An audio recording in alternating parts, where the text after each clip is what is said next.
Paano lumalim sa Bible? Paano natin mas maunawaan yung Biblia na binabasa natin? Pag-usapan po natin yan sa devotion natin na ito.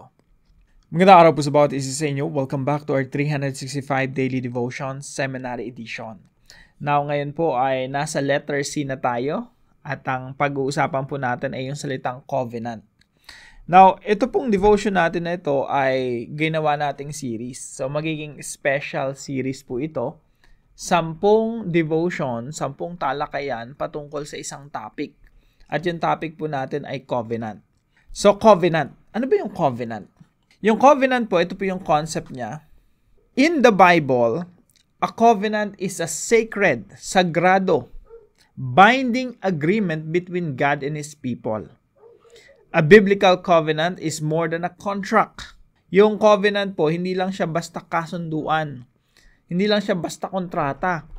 Kasi ito po ay kasunduan ng Diyos at ng tao. Ibig sabihin, meron pala tayong covenant. May covenant tayo sa Diyos. It is a divine commitment that establishes a relationship between God and humanity.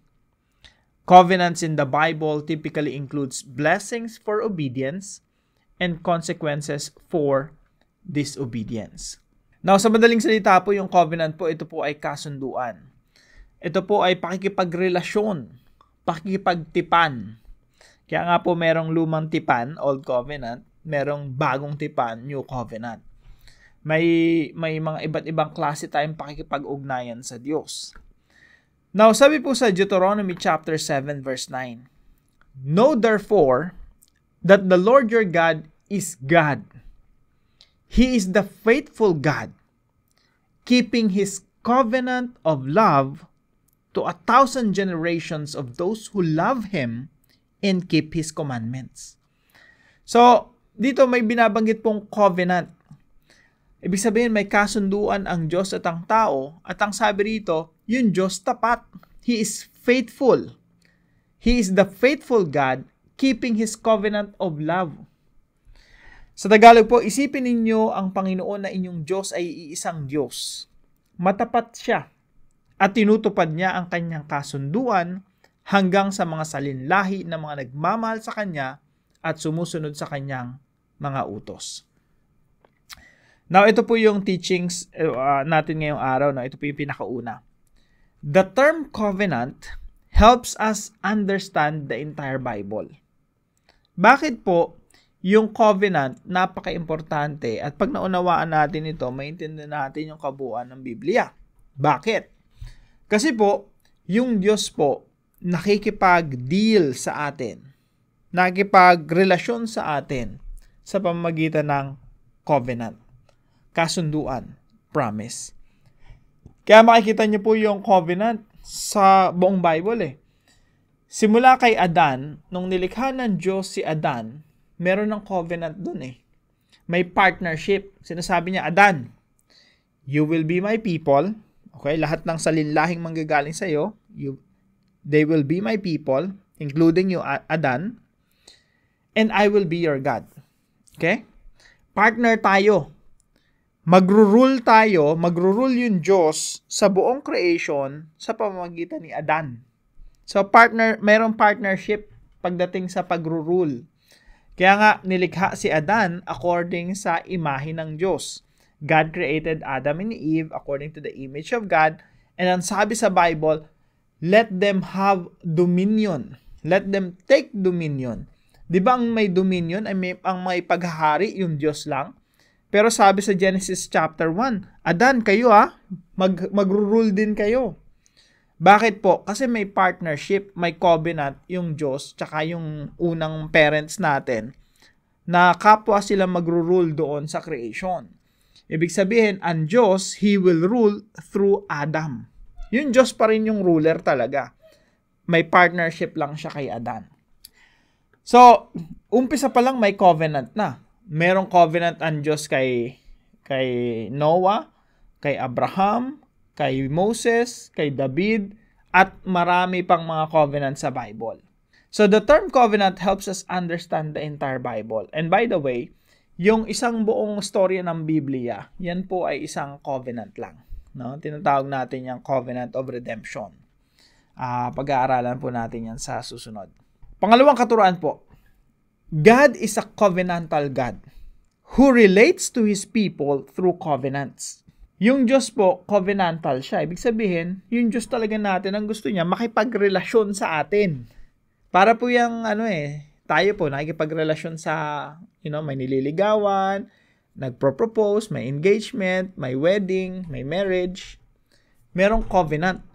May kasunduan. Babae at lalaki, nagkakaroon ng kasunduan. Meron din mga kasunduan sa negosyo. May mga kontrata. Lahat po yun, relationship po yun eh. Relationship ng employer sa employee, relationship ng lalaki sa babae bilang, mag-asawa. Covenant po yun. Now, yung Diyos natin, covenantal. At tapat siya sa kanyang covenant, sa kanyang kasunduan sa tao, sa kanyang relasyon sa tao. Kung papaanong tayo ay dapat maging tapat sa ating asawa, kung papaanong dapat tayong, faithful sa asawa natin, yung Diyos po natin, nung nakipagrelasyon siya sa atin, faithful po siya. Ang problema tayong hindi faithful. Lagi tayong naghahanap ng iba't ibang mga, pagbabalingan ng ating pag-ibig, ng ating atensyon. Kaya po sabi dito sa Exodus chapter 20, yung binigay ng Diyos yung kanyang 10 commandments, sabi niya, I am the Lord your God who brought you out of Egypt, out of the land of slavery. Ako yung nagligtas sa inyo.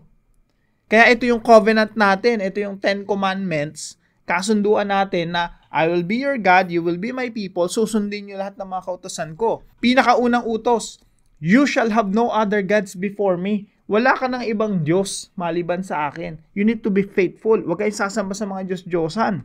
Pangalawang parte ng 10 commandments, second command, you shall not make for yourself an image. So, sa Tagalog, huwag kayong sasamba sa ibang mga Diyos maliban sa akin. Huwag kayong gagawa ng mga Diyos-Diyosan. So, ano ibig sabihin nito? Yung Diyos natin, covenantal, nakikipagrelasyon.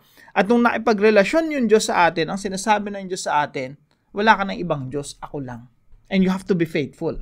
Kung paanong faithful, tapat ang Diyos sa kanyang bayan, yung bayan ng Diyos, inutusan niya na maging tapat rin kayo sa akin. You have to be faithful to God. So, God is a covenantal God who relates to His people through covenants. Ibig sabihin, gumagawa ang Diyos ng kontrata, ng covenant, kasunduan sa kanyang bayan. Kaya po tayo tinatawag na covenant community. Point number 3. God's covenant community has an obligation to be faithful to Him. Tayo po bilang church, body of Christ, covenant community, nakipagtipan sa Diyos. Meron po tayong obligasyon na maging tapat sa Diyos at wala na tayong ibang Diyos maliban sa tunay na Diyos. Merong faithfulness. Merong pagsunod. Now, pag sinabi po nating covenant, meron po kasi yung curses and blessings. Kaya kapag hindi ka part ng covenant community, disobedience ka sa Diyos, hindi ka sumusunod sa Diyos, may kaakibat yan na sumpa. Isipin niyo po, ganong kabigat yan, no? Parang si Adan, nung nagrebelde siya sa Diyos, may kaakibat na sumpa. Sinumpa yung buong creation. Sinumpa si Adan, pati si Eva. Pumasok ang kasalanan ng kamatayan at paghihirap sa mundo. So, ganun po talaga sa covenant. Merong, subukan mo magtaksil sa asawa mo, di ba? May sumpa din. Meron ding talagang pagdurusa na nangyayari. Kahit magtaksil ka sa mga business transaction mo, i-violate mo yung covenant mo, yung mga contracts mo, meron talagang negative effect. Mas lalo na sa Diyos. At the same time, kapag ikaw naman ay covenant keeper, ibig sabihin, tinutupad mo yung covenant mo, yung kasunduan mo sa Diyos, ikaw ay daranas ng pagpapala sa Diyos. May blessings. Kaya po tayo lahat, curse yung tinanggap natin eh. Bakit po? Covenant breakers po tayo. Salamat na lang kasi sa Panginoong Jesucristo, siya yung covenant keeper. Ang Panginoong Jesucristo yung tumupad sa lahat ng kautusan at kasunduan. Kaya po tayo ay tinuturing na rin na nakasunod sa kautusan dahil sa ating Panginoong Jesucristo. Now, subukan po nating ilapat ito sa ating mga buhay. Number 1, ask God for forgiveness for being a covenant breaker.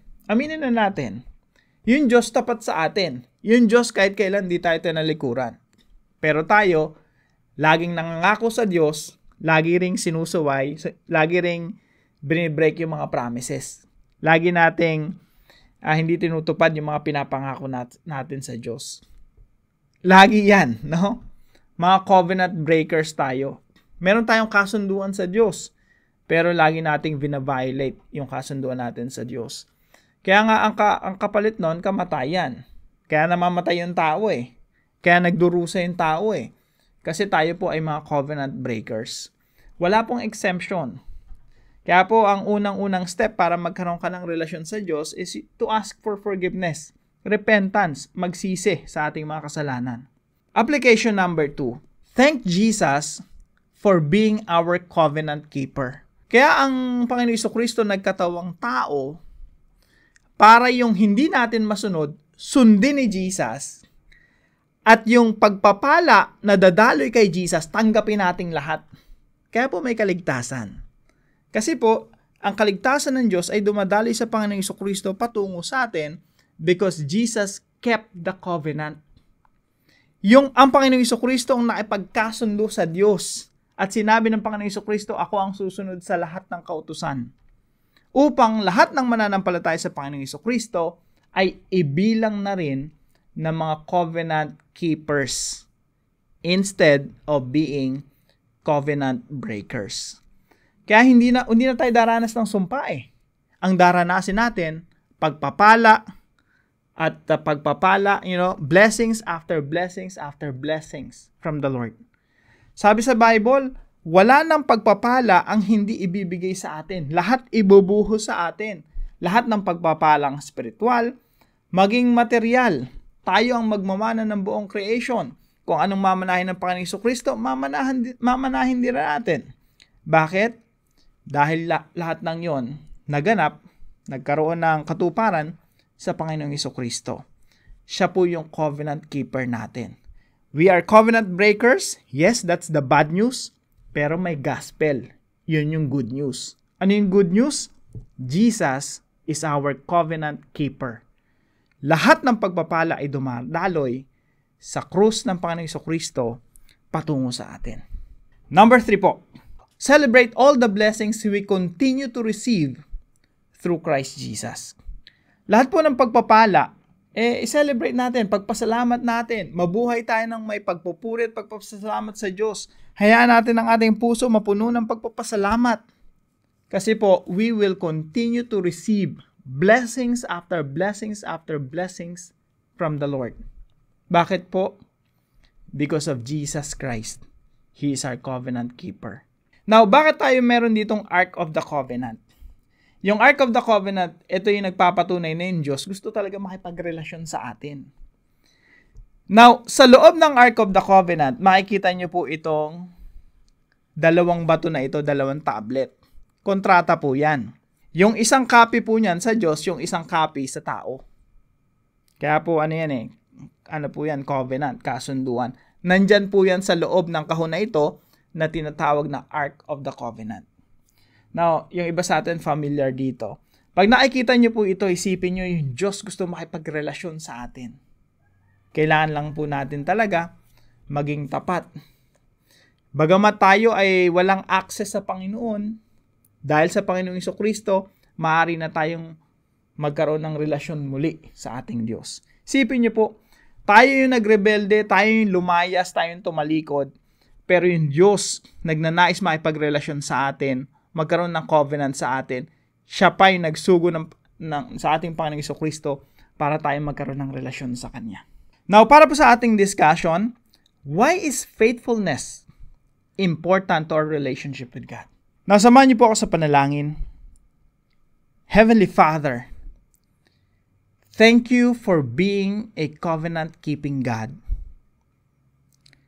I confess that I have often broken my commitment to you. Please forgive me for my unfaithfulness and lead me back to you.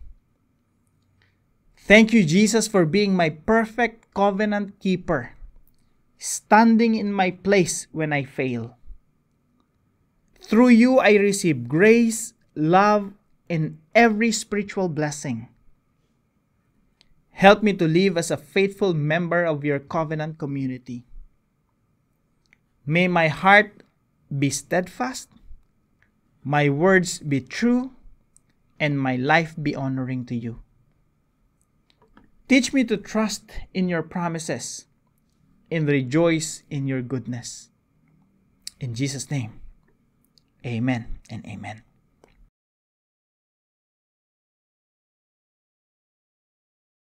Maraming salamat po kay Sister Rita na supportive po dito sa ating channel. Pagpalain po kayo ng ating Panginoon. At kung kayo po yung natutunan sa devotion natin na ito, ipalam nyo lang po sa comment section right below this video. And please share this devotion to your family and friends. God bless you po. See you po tomorrow 5 a.m. dito sa ating daily devotions.